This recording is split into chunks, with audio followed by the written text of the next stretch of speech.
Sejam bem-vindos a mais uma edição do BITS Entrevista. O convidado de hoje é o professor de Ciência da Computação da UFBC, que fez doutorado aqui na UF, André Luiz Brandão. Ele vai falar um pouco sobre o GCRIP. Oi, professor, tudo bom? Olá, Mariana, tudo bem? O que é o GCRIP? GCRIP, ele é um conjunto de ações que envolvem abordar pessoas com necessidades especiais. Ele já conta hoje com 2 jogos, os 2 jogos para crianças com síndrome de Down em idade pré-escolar. A diferença entre o GCRIP 1 e o GCRIP 2 foi primeiro no desenvolvimento. O GCRIP 1 teve um acompanhamento muito mais próximo dos usuários com síndrome de Down que puderam experimentar diversas vezes ao longo do desenvolvimento. Agora o GCRIP 2 ele teve um desenvolvimento um pouco mais à distância. Então nós resolvemos repetir algumas questões que foram de sucesso no GCRIP 1 e colocamos no GCRIP 2. No GCRIP, tanto no GCRIP 1 como no GCRIP 2, cada habilidade cognitiva a ser estimulada, ela fez com que nós criássemos ambientes virtuais que dessem um estímulo maior, mais focado em uma habilidade cognitiva, sendo que no GCRIP 2 a gente conseguiu fazer uma abordagem de 2 habilidades cognitivas de vez em cada uma das 4 atividades. No GCRIP 1 tínhamos 3 atividades, no GCRIP 2, 4 atividades. No GCRIP 1 foi a imitação, a percepção, motricidade fina e linguagem receptiva e expressiva, sendo essa última abordada em todas as atividades. No GCRIP 2 é a memória, atenção e sensibilização fonológica e cada uma dessas habilidades ela foi abordada nas 4 atividades criadas no GCRIP 2. Então, em relação aos projetos, então a cada vez que se cria um novo projeto, eu tenho que montar uma nova equipe.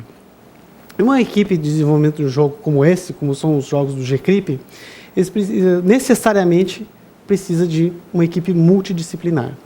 E nesse caso, a equipe multidisciplinar envolve pessoas com formação em música ou de alguma forma de recursos de áudio, de recursos gráficos, né, designers gráficos, programadores e profissionais da saúde. Né? Então, a cada vez é necessário criar uma nova equipe, porque como os editais, as formas de financiamento variam de um projeto para outro, então sempre a busca pela equipe é feita de acordo com o que é possível de ser desenvolvido.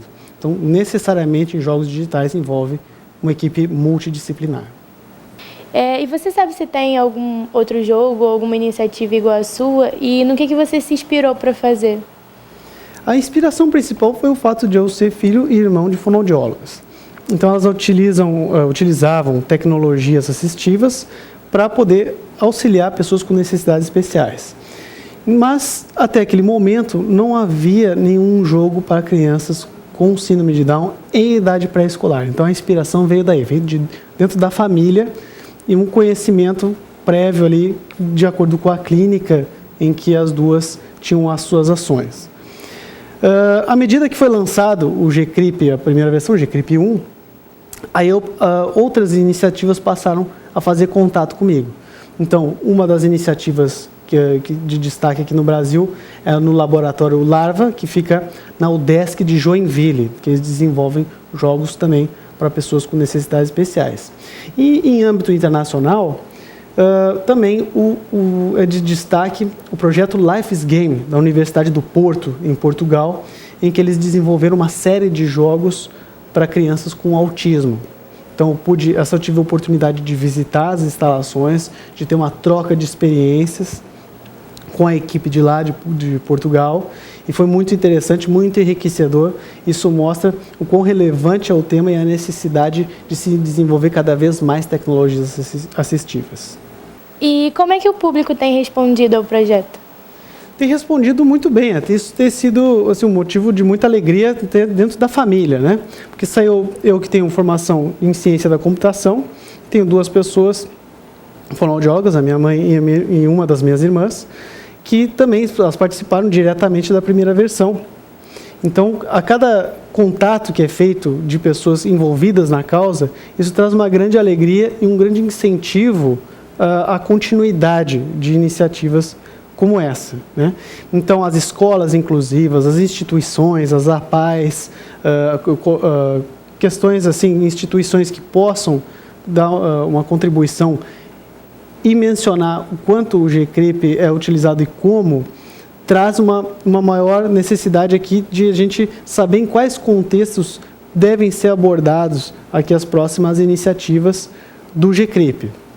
Nós tivemos um reconhecimento por meio aqui do Estado do Rio de Janeiro, né? Em 2010 nós lançamos o jogo, em 2011 o jogo recebeu um prêmio, né? O Prêmio de Cultura do Estado do Rio de Janeiro na categoria Novas Mídias. E ainda no mesmo ano, na Prefeitura de Guarulhos, deu o Prêmio de Tecnologia Cidadã. Então, isso também trouxe mais visibilidade, e a visibilidade traz uma maior quantidade de acessos, que traz uma maior quantidade de pessoas beneficiadas com a iniciativa. Então, a ideia é justamente essa. Nós temos uma repercussão para que a sociedade possa nos dar um retorno sobre quais são os perfis que mais precisam ser abordados, e aí, para que eu possa buscar formas de financiamento, formar equipe e auxiliar cada vez mais as pessoas, sempre com a disponibilização gratuita dos jogos digitais.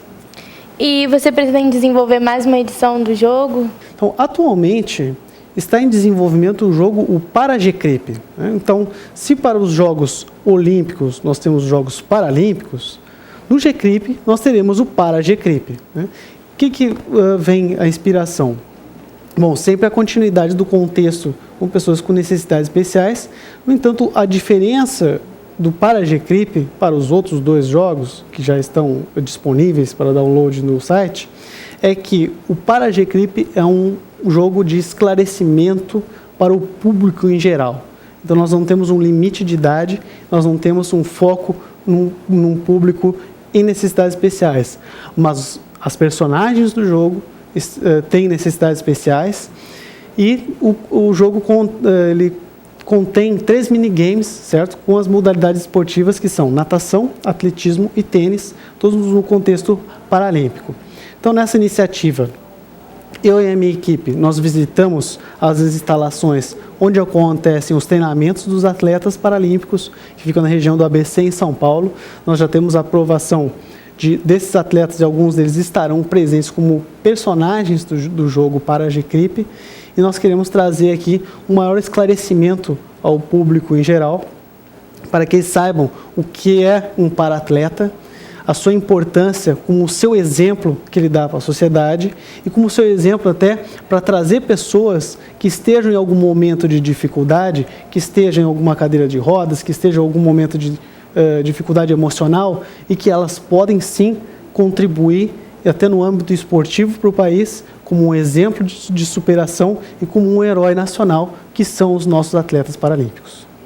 Eu queria agradecer, professor, por você estar aqui e dar essa entrevista para a gente. Muito obrigada. Obrigado a você, eu que agradeço a oportunidade de divulgar o projeto.